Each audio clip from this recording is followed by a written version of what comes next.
uplifting music, and community-driven content. We inform, we inspire, we connect. High Power 102.7 FM, the pride of the people. Ẹ̀yin ọmọdé wọ̀nyí rédíò wo lẹ̀ ń gbọ́? Hyper ni. Fún ìròyìn tí kò ní ẹja bákan nú. Hyper ni. Ètò tó ń kọ́ni lọ́gbọ́n. Hyper ni. Ètò ẹ̀kọ́ àṣà tó ń tẹ̀lé ìdárayá. Hyper ni. Nínú ọkọ̀, ibi iṣẹ́, ilé epo àti níbi gbogbo. Hyper ni. 102.7 FM Emure ilé la kalẹ̀ sí. 7 days a week. High Power 102.7 FM, the voice that echoes through every home, every heart.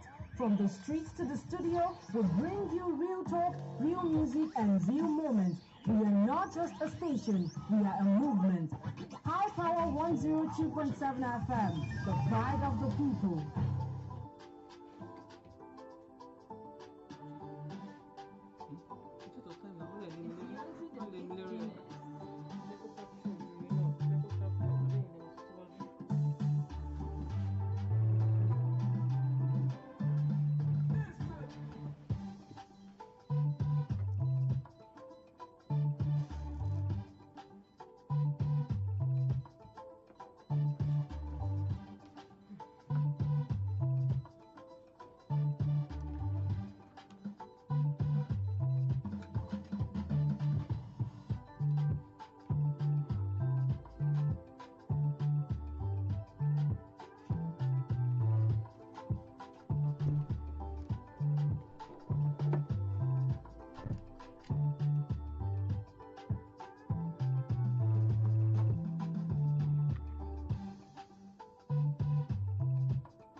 Yes, a very beautiful morning out there to all our amazing listeners. Of course, welcome to another edition of Political Perspective, the program where we take a major critical look on governance, democracy, and of course, political decisions shaping our nation.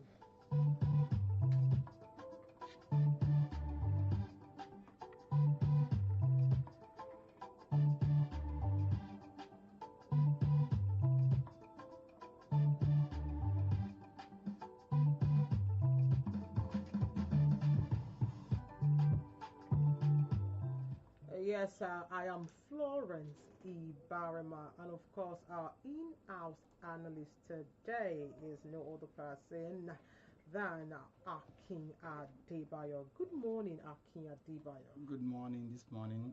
Thanks for having me on the program today. It's sure a pleasure to have you again, once again, of course, this morning.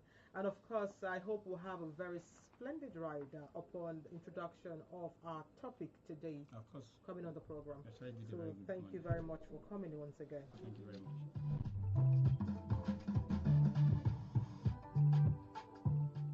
Yes, talking about Political Perspective is a program where we bring to you critical look of governance, democracy, and of course, political decisions that affect us, Nigerians, in Nigeria. And of course, today our focus is on the passage of Electoral Act.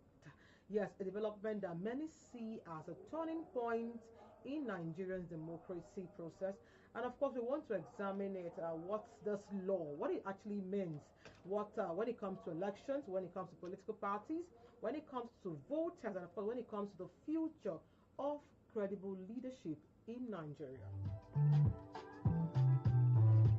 We want to also ask ourselves, is this step towards a free, fair, and transparent election, or is there still gaps that needs more attention? So we implore you to please stay with us on the ride, because it will be worth your time.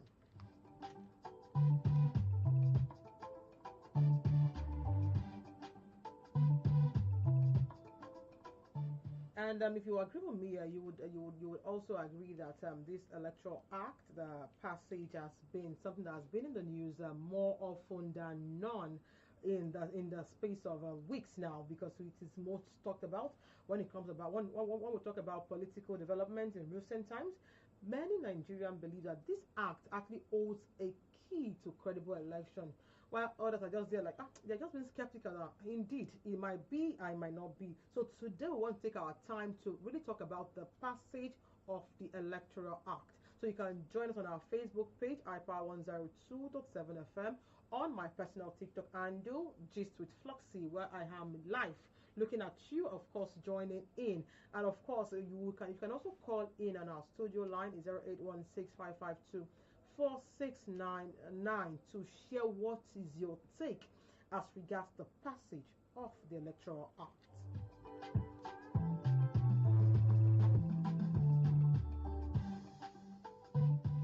Yes, our in-house analyst is Akin Adibayo, and of course, I am your host, Florence Ibarima. Now, talking from decades and talking from history, for decades now, Nigerian electoral processes have been in the purged by allegations of rigging. No, it's been noted for rigging, for vote buying, for intimidation, even result manipulation, and the lack of trust when it comes to electoral outcome. So the reality is what is actually giving birth to this the passage of an electoral act. So now I want you, Akim, to please give us a very brief introduction about what's this history as regards Nigerian Electoral Act. What does it really entail? When we talk about the passage of Electoral Act, what are we really talking about? Thank you very, very much. I have always said it at any fora that having constitution, having the various acts, Electoral Act, Criminal Act, Penal Code, as the case may be, is not as important as the executors of those acts or constitution itself. Take for instance, in America, the most pronounced amendment in America is the 25th Amendment, maybe 24th or 25th Amendment, is the most pronounced, which simply means that they have not been amended their constitution, their various electoral acts, there are various acts, as the case may be, the way we've been doing it in Nigeria. Look at the UK, for instance.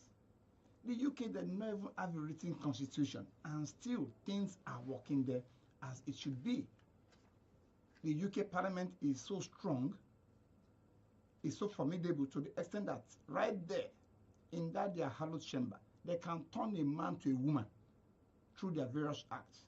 They can turn a woman to a man, and it still is not written. But the citizens, the legislatures, the executives, they adhere strictly to the tenets of the provisions of those various acts.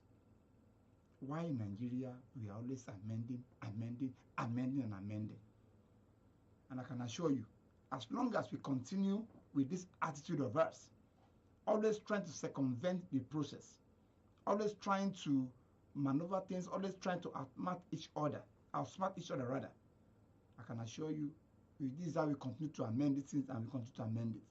No doubt. Even the grown-up, which is the Holy Bible, I've been a Christian, if I must say, Okay. which is the Ten Commandments, came to being by virtue of human activities. Initially, when the children of Israelites, when they left Egypt, there was nothing like laws, there was nothing like, maybe 10 commandments or any commandment in any form. They're just living their life the way they pleases. But it got to a stage that God Almighty discovered that if He doesn't give these people some regulations, some laws that will be binding on them, they might end up messing the entire process up. And that was how the 10 Commandments was bettered. And I can assure you, from these 10 Commandments came every other law that is governing the human existence till tomorrow. But the question is this: for how long have we been able to adhere to the tenets of those provisions? So no problem. Like I've always said, at times we might engage in discussion like this for the purpose of academics. Like I've always said, execution is the most important thing. So I will read out the history of the various electoral acts. Okay. You see, the Nigerian Electoral Act provides the primary legal framework for conducting elections, regulating voters' registration, party activities, campaign, voting, result management, and offences. But you see, since the return to democracy in 1999, it has evolved through repeals. We've had so many repeals regarding it. Replacement and amendment to address flaws from past posts. The question is this: are those flaws being addressed? Even if it has been addressed, has it taken effect? You see, people will know how to circumvent all these processes. It can enhance transparency and adapt to technological and institutional needs. Now, for instance, the 2009 Electoral Act, the first major post-1999 law, that is immediately after the military rule, because the military, they stayed for a very long period of time in the Nigerian system, they now returned back to democracy in 1999. So the first one we used in conducting 1999 election was actually enacted by the military. The question is this: does the military understand what election means? Did they get the 3 elections? Now the military now give us a constitution. The military now give us Electoral Act. And instead of the Nigerian Senate to have abrogated all this and now constitute, the real constitution that will be binding on Nigeria, rather they went about amending. And if I must say this, do you know the amount of money that has gone into these various amendments? It's like in this country, all of us, we are just extremely smart to the extent that we begin to predate on ourselves just to exploit the system. Okay, now that would actually make me ask this question. Is the amendment really necessary when it comes to Nigerian electoral system? Like I said, amendment... Sentiment aside, exactly. Real decision, facts now. Amendment is not as important as the execution. Who are those? Look, this one that is breeding this controversy, I can assure you, it will still be circumvented by these people. There's no how you do it in this country that until we are intentional, until we are deliberate, that we want this thing to work. As long as we are still politicking and politricking, there's no amount of amendment that will be done either on the Constitution, either on the Electoral Act, either on the Criminal Code, either name it. That won't be circumvented by these people in the system. We built very strong individuals in place of strong institutions. In America, for instance, the American institution is so strong, is so formidable, that you can't just wake up from the wrong side of your bed and think you begin to manipulate things in your favor. It's not just practically acceptable. It's not acceptable. Do you understand? Now, say for instance, in Donald Trump's when he wanted to come back for the second time, he lost the election. He went out all there. There was protest. People went to Capitol Hill. They messed up the whole system. He even refused leaving the presidency. But he was eventually booted out. You've lost. Do you know if you have to be in Nigeria? If he doesn't want to leave, he won't leave. That is why till tomorrow I will continue to commend the personality of Dr. Goodluck Ebele Jonathan. For that man to have handed over, in fact, it is commendable. Some won't give a hoot about what is going to happen. They will just tell you, people that will die, and people that will survive it. All because of their inordinate ambition. But this man said that his ambition should not cost anybody his blood. Now, looking at the personalities of those involved, our politicians and our leaders now, what do you think, or what do you have to say about the National Assembly? What role is National Assembly playing when it comes to this Electoral Act amendment and all of that? I think I was on this same seat with you about 3 weeks ago, thereabout, doing the paper review, that the Senate has given an extension of 24 hours for members to review the Electoral Act again. And that day I giggled at 24 hours. These people that... They actually went through it, but they need an extra hour to get the understanding of what it entails and what was inside. You see, these people, they know what they are doing. That day I told you that this document has been with this set of persons for months. They couldn't arrive at the conclusion. Do you not think 24 hours will be sufficient enough for them to now? It's at times it will be so amusing. At the end of the day, what happened? They went ahead to adjourn until they came out with this act that generated this controversy. So when it comes about our National Assembly, I can assure you, do you know the mantra on which many people went to the National Assembly? I know of some party, particularly, let me be specific, Labour Party, they went on the mantra of, we no go give chichi. But unfortunately, when they got there, every one of them has now jumped ship. I don't think there's anybody left in Labour Party that's in the National Assembly, except for maybe this one from our FCT. What's the name? King Gibe. King Gibe. Even the man that was an Okada rider, and people voted for him because he was an Okada rider, he has equally jumped ship, if I'm not mistaken. So these are the things. Look, that National Assembly, the very minute, the only time you will hear them making noise or maybe having issue with each other is when it comes to issue of politicking and politicking. But let me tell you, whenever it borders down on money, whenever it borders down on budget, which as a matter of fact their interest is well protected, you see them speaking in unison. Okay, now let's take a step further. Looking at the results it has on political pressure, it has on civil society, it has on even an advocate group. What do you have to say about this different sectors as regards to electoral act? Thank you very, very much. You see, we've seen so many groups coming on board to actually say that, okay, this is what we want, this is what we want, we won't take it, we won't take that.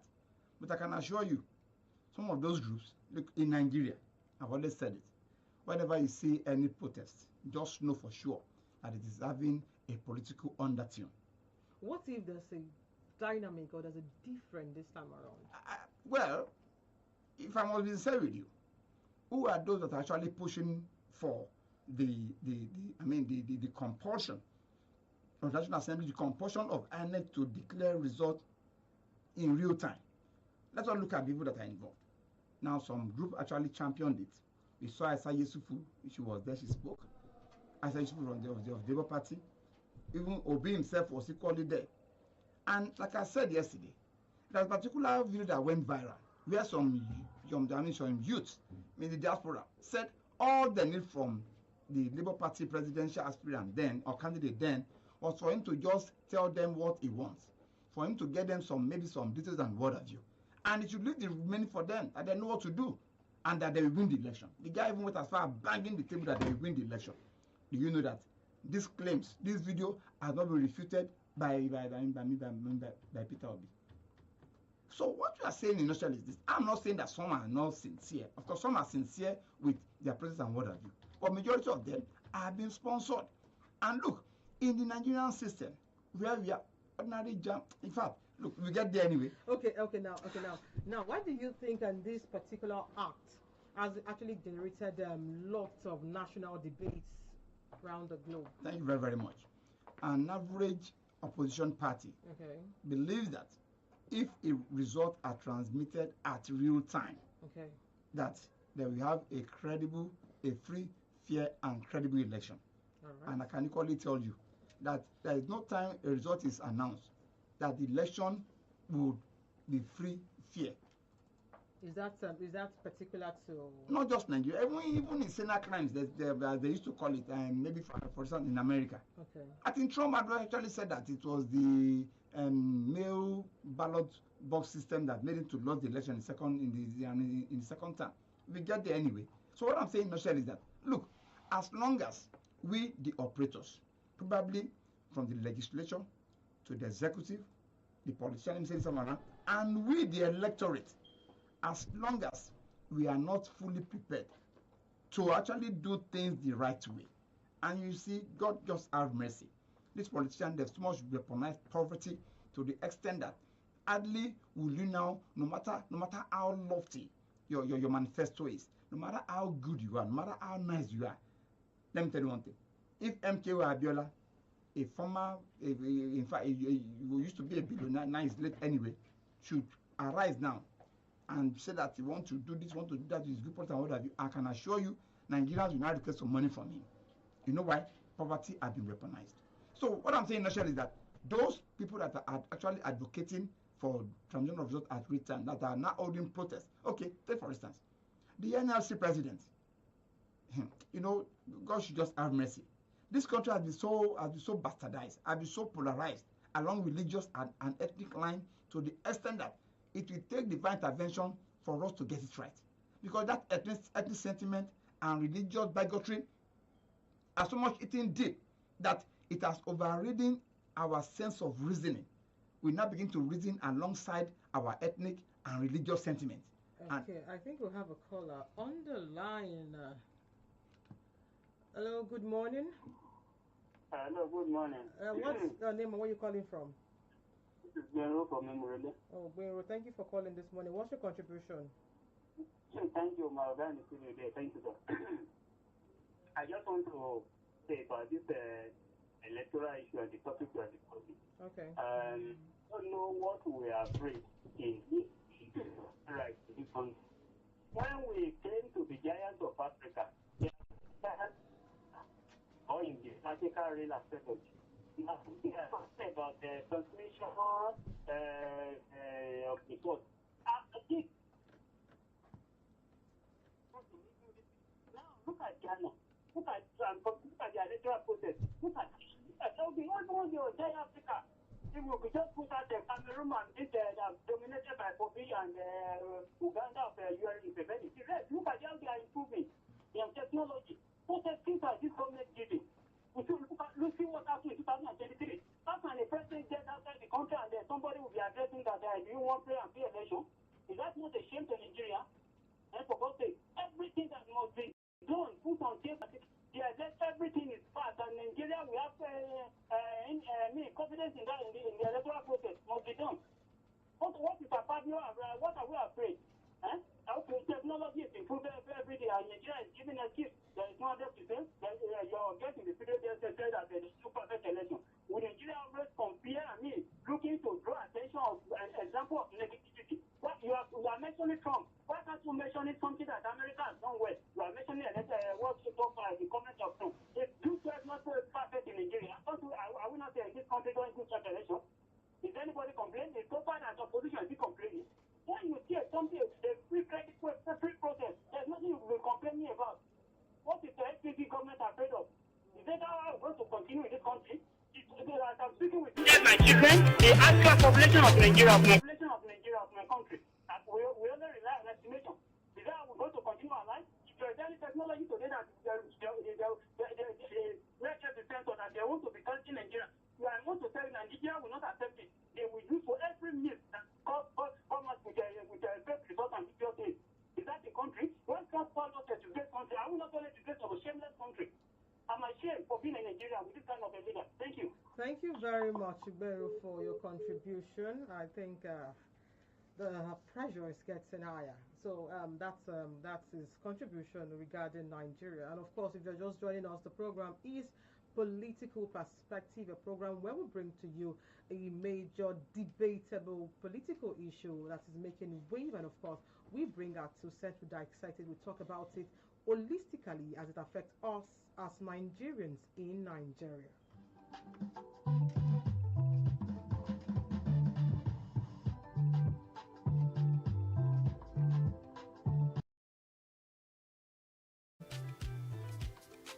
Yes, like I said earlier, the program is Political Perspective on your darling station, iPower 102.7 FM. Now, looking at the provisions in the Electoral Act, now where we have the electronic transmission of results. How do you think? Should I actually mention all the provisions? Then we'll talk about it together. Now we have the electronic transmission of results, where we have the use of BVAS and voters accreditation. We have clear timeline of primaries and election. We have regulation on campaign finance. We have the independent candidacy provision, and we have a sanction and penalties for electoral offences. Now, all of these are the provisions in the Electoral Act. And how do you think all of this will work out for the betterment, or how do you think all of these provisions would work together so much that the aim of actually having this passage of Electoral Act would actually come to reality? Thank you very, very much. But like the caller just said, Yes, sir. I'm not against, I'm not support of what is happening in National. No. But one thing is, like I've always said, amending constitution, amending various acts is not as important as the executors. If they are intentional, if they so desire that there must be change, and if they do not want that change, we the citizens, we the electorate, we can compel them by making sure that you actually voted for the person of our choice. We are all in this country, in this to be precise. When Shegan and when Kevin Miko contested against Shegan, and at the end of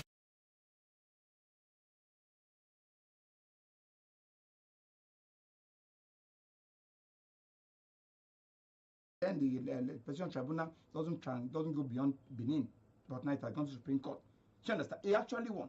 So what I'm now saying now is that we, the electorate, we had a very long way to go in making sure that any act that is introduced is followed to its letters. Okay, now how do you think the electronic transmission of results would equate to transparency of the election? That's what I'm trying to correct here, but unfortunately he's not getting it right. Okay. Do you understand? Make it clear. Now, one thing is this. We are talking about transmission of results at real time. Yes. Like I said yesterday, it's just like placing the cat before the horse, instead of placing the horse before the cat. Why can't we first and foremost advocate for electoral voting? The American, what you are talking about, they embark on electoral voting as well. They vote electronically. So as you are competing for your party of your interest or the candidate of your interest, it's being recorded live there. It cannot be altered. But in Nigeria, we're talking about it. Look at the process. Now, when you get to any polling unit, what we do is accreditation. After accreditation, maybe they are guided by rivers and what have you. Now you are not giving stick the ballot paper. You not go there, you not turn face. What do? You cast it to the ballot box. At the end of the day, the electoral officers in charge of the whole process will now bring it up and begin to count it and bring it to the various agents. The result will now be calculated. Now, there is a carbon copy, or what you call that. Whenever you write the result, it's referred directly even to the 11th, 10th one, and it is given to each party agent. So you understand? I mean, these are the things. Now, I'm not asking a question. Now, look at Peter Obi's issue, for instance, in the 2023 election. He only had agents for 43,000, polling units out of the 120,000, total polling units. He only had agents for, and still, he still came third. Not at a distance third, at a very close range. The question now is this: those places do not have agents. Were the vote counted or not? They were counted. Can it be manipulated? It may be manipulated, but it cannot be manipulated compared to if only he had agents on ground there. So I'm not saying that we should not push for this electoral reform. It is very, very good. It's a welcome development. And technology, like you rightly said, is taking over the world, which is, well, it is welcome. But I am more particular about the executors, and not just the executive or the legislatures, but also we, the electorate. Look, if today we decide to vote en masse for a particular candidate, I can assure you it would be difficult for any president to think that it can manipulate the figures. It is practically impossible, because you yourself, you will know that no, these people actually voted along this line. So I'm not saying that we should not embark on the electoral, but I can assure you, these people, okay, like the case he raised. Let us start from somewhere. Take for instance, now, I probably raised the issue of maybe some areas they may not have network and what have you. Let me tell you, even in America, there are places that they don't have network as well. You can't tell that there is no America that network everywhere. No. Even the UK, even the European countries as well. I can assure you, if today this transmission of result of what have you is done at what have you, there are so many people that are disenfranchised, particularly from the northern region. Even in Ondo State, we find ourselves here. Is it? These are the things we need to put into consideration. But of course, let us start from somewhere. If you start from like, take for instance, before now, we used to do everything manually. Before Ataru Jega came on board and introduced them card reader. From card reader, that is why tomorrow I will continue to commend those two personalities. Person of late Umar Musa Yar'Adua. This was a man that was the immediate beneficiary of one of the most worstly conducted elections in the history of Nigerian political engineering. Because Obasanjo just said then that it's a do or die affair, and actually established it. But Yar'Adua did something. Yar'Adua went to United Nations General Assembly under.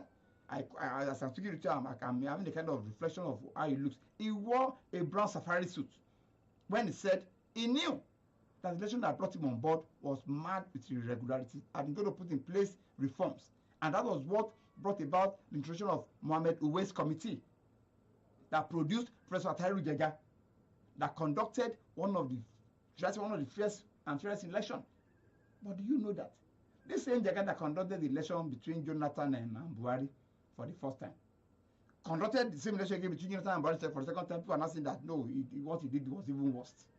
These are the things. So what you are saying is this: amendment of constitution, amendment of various acts is not as important as the willingness of the executors to make sure that this thing works. And that was why I went as far as citing the instances of the United Kingdom that not even having a written constitution, but still anything that they agreed upon on the floor of the UK Parliament becomes a law. And that is as potent, that parliament is so potent to the extent that, I'm saying it again, it can turn a man to a woman, and it can turn a woman to a man.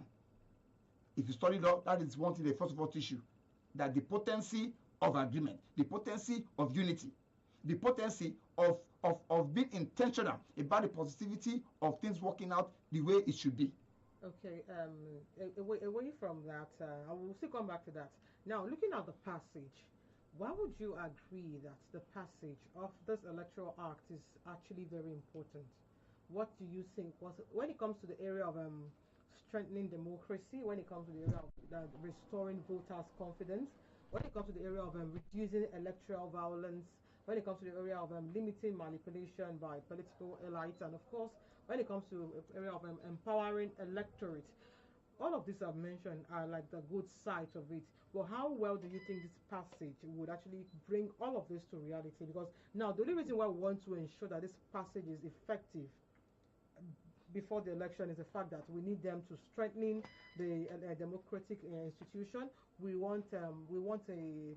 So how do you think all of this will come into play through the passage of the law of the electoral act? Thank you very, very much. I'm already saying with you, if today the Senate can just, you see what, number one, the act is already there. Yes.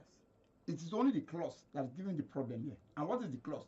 That they want the Senate to pass the law that INEC should be compelled to transfer immediately in real time. Compulsory, it is optional that INEC can discretionally, that is what the provision says, that INEC can discretionally transmit the result is there. But they just want that immediate as in that compulsion. Okay, if it actually happens immediate, like the case is now, does that really translate to reduction of electoral violence? Well, you see, like I said before now, if you are familiar with the Nigeria election, both its processes and the election itself, it has always been, violence has always taken dominance of it. But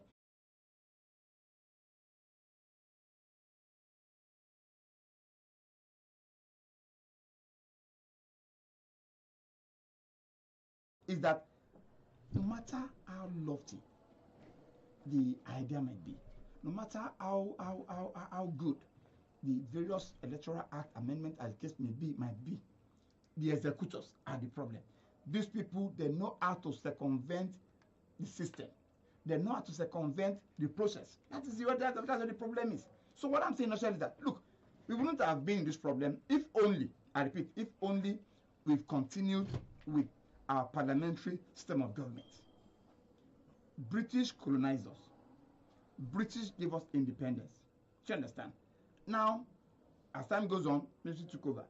Now, where we now wanted to return back to democracy, instead of us to have gone back to the parliamentary system of government that was given to us by the colonial leaders, we didn't do that. Rather, we went to the United States to go and adopt that presidential system of government. All because then the politicians were able to now understand the power that is being weighed by when you are the president of the country, by virtue of agreeing roles with them, being the head of state.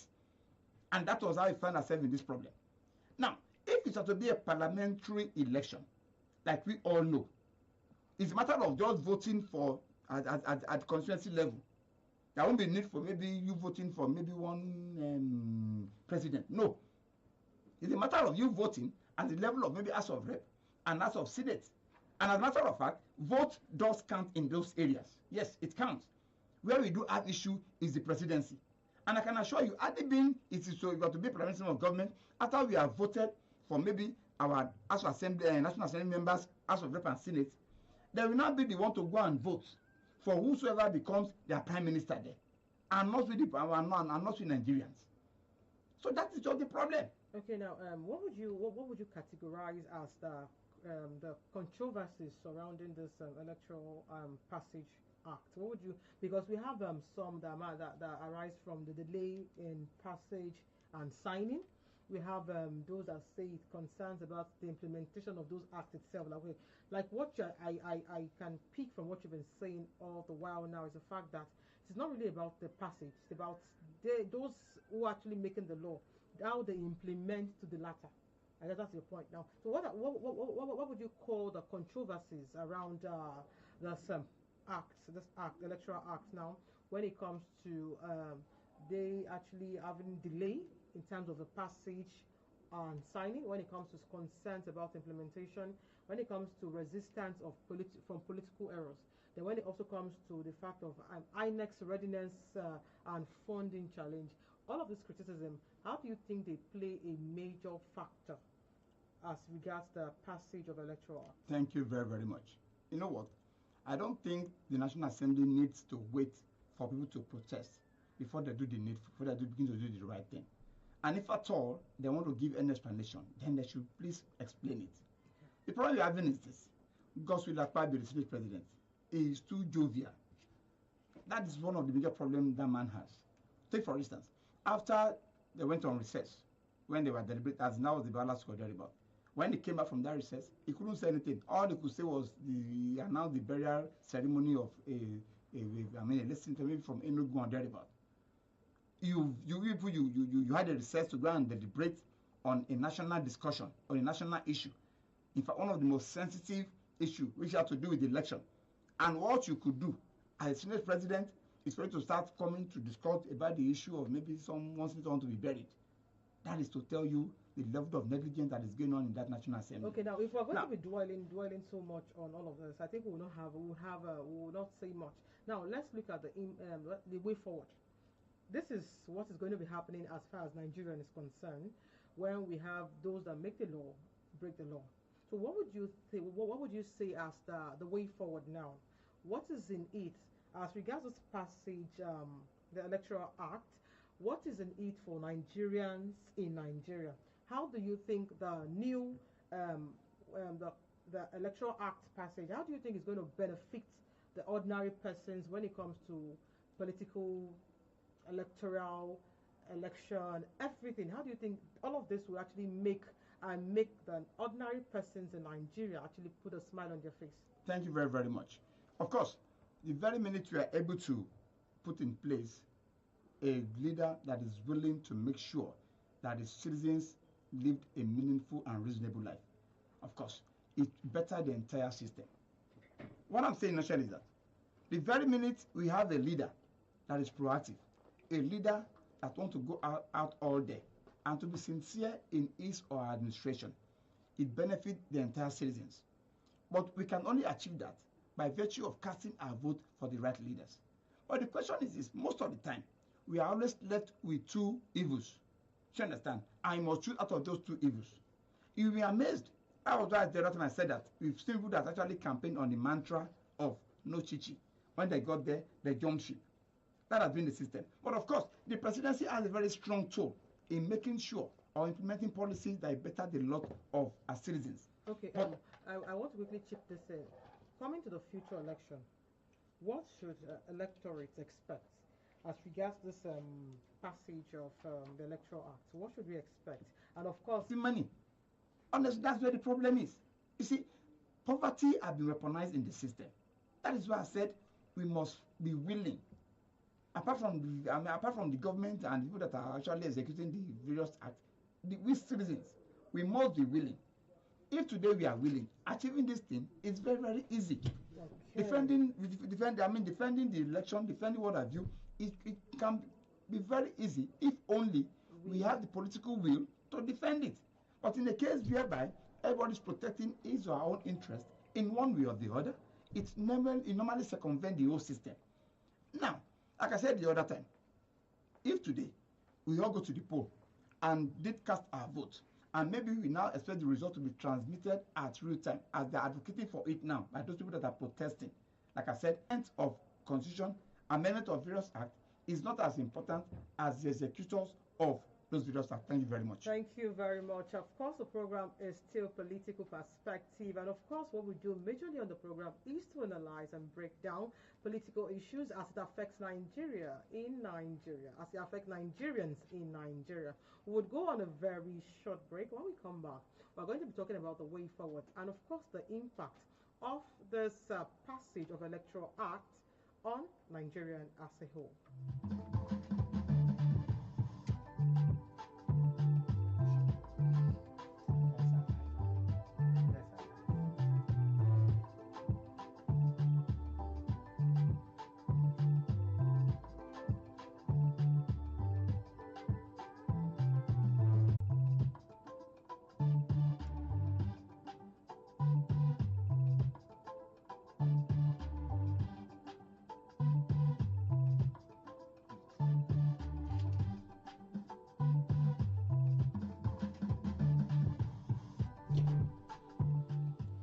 Yes, the program is still political perspective on your darling station, iPower 102.7 FM. Yes, we have a quick look at the write up, and it says, I actually expect those protesting the recent NAS position on election transmission to vigorously come after electronic voting and campaign for its usage, either with the INEC bar law, that's the Supreme Court of George, or its full introduction into the Electoral Act. You cannot vote manually and expect immediate recording of your vote on a machine. You cannot thumbprint on a paper and expect real-time transmission of your vote. However, if electronic voting is introduced today, we also happen to what happens to the over 27 million Nigerians who, according to the CTAD, does not have access to the internet or to telecom infrastructures as recent as 2025. It's a very dicey situation. While Beavers has helped monitor and record accreditation and IREV stores from the ECA 83, ECA 8A, the most important paper of any election process, the bigger corruption and the sharp practice in any election happened at the polling unit. Now, political parties, players, and candidates must ensure that they have competent and reliable agents at the polling unit. The coalition of these stakeholders at the lowest run of the election ladder could be, with violence disruption, should be the biggest headache of any organization, CSO, government, or stakeholder intervening in the process. I really hope that both the protesters and the duty bearers take into consideration a lot of factors, even as we, the ordinary citizens, observe from afar. I also hope willingly mutilators like those presiding officers in the picture see the other side of the law. And that was just a reaction from one of those listening to the program Political Perspective.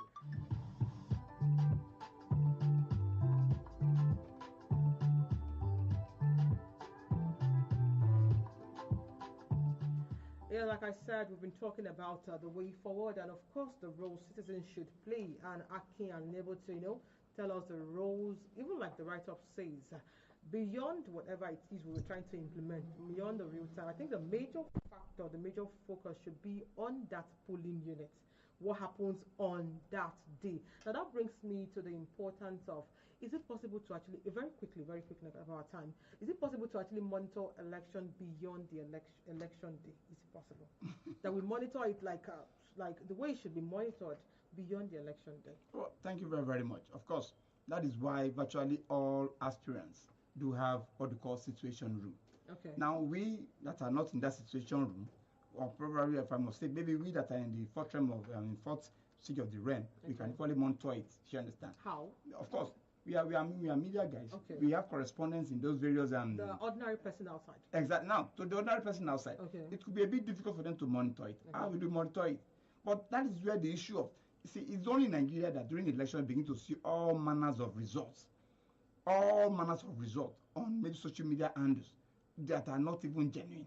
These are the things. So you see, we've so much bastardized the systems, even by various social media handles, to the extent that hardly will you be able to. That is why at the end of the day we tell you, don't rely on any result you see on any social media handle. Wait for the for the electoral body, that the constituted electoral body saddled with the responsibility of announcing the result. Even in the United States, we see the electoral bodies that announces result at various stages. So that is justice. So it won't be that easy for an ordinary person to think of monitoring election at maybe back home. But the major monitoring should be done at the polling unit. That is, after you've casted your vote, just stay behind. Let it be counted.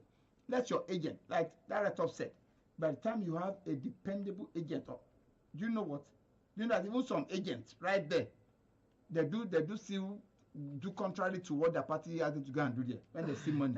It could be as bad as that. Okay, So, our time is very fast spent. I want to say a big thank you, Akin, for always coming on the program. thank you very much. And I for hope that having me. when I call you again, or when we call you again, you're going to at least do us the honor of coming on the program as always. Of course I will. Thank you very much. Thanks for having me once more.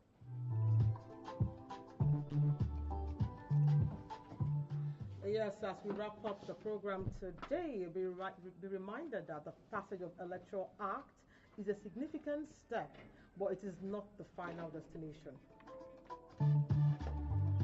Its success depends on the political will, institutional integrity, and of course, the citizens, the vigilance we have as ordinary persons in the society. Democracy strives not just on laws written on paper, but on the commitment of the people, determined to protect their collective voice.